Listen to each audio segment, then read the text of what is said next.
नमस्कार। मेरा नाम है कार्तिकेय तिवारी। आपका स्वागत है हमारे चैनल अमित 1000 में। उम्मीद है आप और आपकी पूरी फैमिली ठीक होगी, अपना और अपनों का ख्याल रख रही होगी। कहानी शुरू करने से पहले एक छोटी सी अपील। अगर आपने अब तक चैनल को सब्सक्राइब नहीं किया है तो जरूर कीजिए। नोटिफिकेशन ऑन रखिए ताकि हर नई कहानी सबसे पहले आप तक पहुंचे।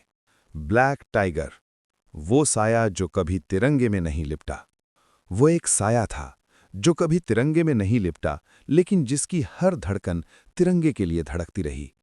वो साया जिसने देश के लिए अपनी हिंदू पहचान को राख कर दिया, उर्दू को अपनी जुबान बनाया, इस्लाम को जिया और ऐसा पाकिस्तानी बना कि दुश्मन मुल्क पाकिस्तान भी धोखा खा गया।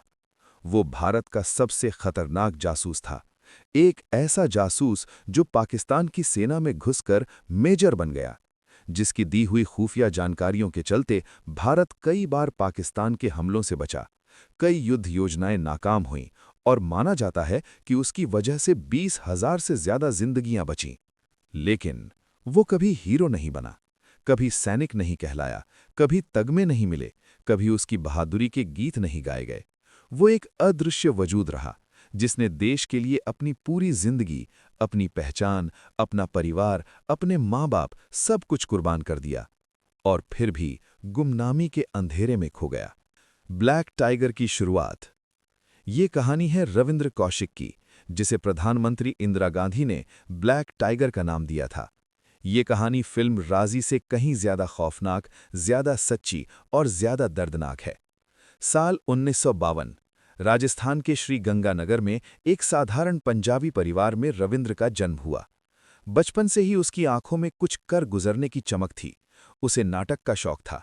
स्टेज पर वो किरदार ऐसे जीता कि लोग भूल जाते ये अभिनय है, और यही अभिनय आगे चलकर उसे भारत का सबसे बड़ा जासूस बना देता है। रॉ की नज़र। साल 1973, रविंद्र की उम्र सिर्फ 21 साल।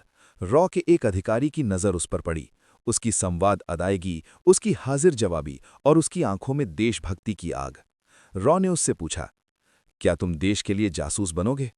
ये कोई नौकरी नहीं थी, ये मौत से सौदा था। रविंद्र ने एक पल भी नहीं सोचा, हाँ कह दी, और उसी पल अपनी पूरी जिंदगी देश के नाम कर दी। पहचान का अंत।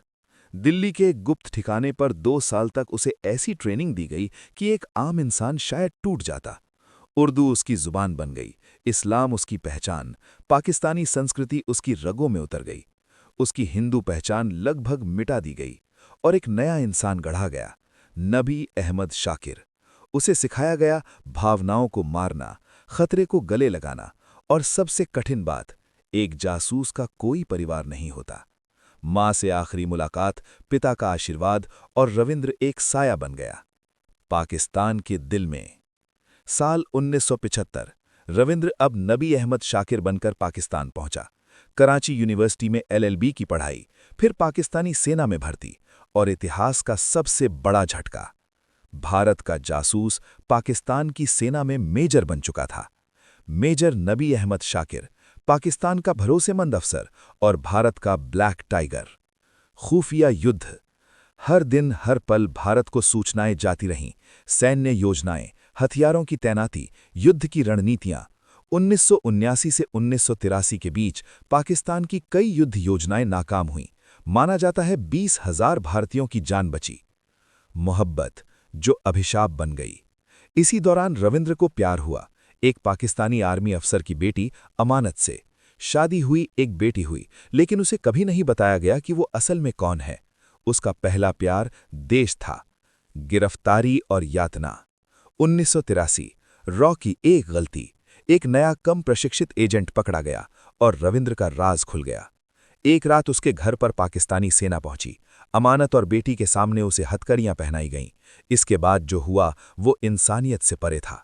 बिजली के झटके, नाखून उखाड़ना, भूखा प्यासा रखना, नींद से वंचित करना। लेकिन रविंद्र ने भारत का नाम नहीं लिया। गुमनामी की मौत। पहले मौत की सजा, फिर उम्र कैद। सियालकोट और मियांवाली की जेलों में अंधेरी कोठरियां, बीमारी, टीबी, दिल की तकलीफ। 2001, 49 साल की उम्र में ब्लैक टाइगर खामोश हो गया। उसकी मौत की खबर भारत में देर से पहुंची। सवाल जो आज भी जिंदा है, उसकी माँ आखिरी सांस तक पूछती रहीं, मेरे बेटे ने देश के लिए सब कुछ दिया, क्या उसके नाम पर एक सड़क भी नहीं? रविंद्र की पत्नी और बेटी आज कहाँ हैं, कोई नहीं जानता। आखिरी सच। जासूसों की दुनिया का यही सच है, अगर पकड़े गए तो कोई अपना नहीं मानेगा, लेकिन क्या हम उनकी कुर्बानी भूल सकते हैं? रविंद्र कौशिक सिर्फ जासूस नहीं थे, वो बलिदान थे। उनकी कहानी हर देशभक्त के सीने में धड़कनी चाहिए, गर्व के साथ भी और अफसोस के साथ भी। उनका नाम शायद इतिहास की किताबों में कम मिले, लेकिन उनकी कुर्बानी अमर है। इस कहानी को जिंदा रखिए, आगे बढ़ाइए। ब्लैक टाइगर की गाथा।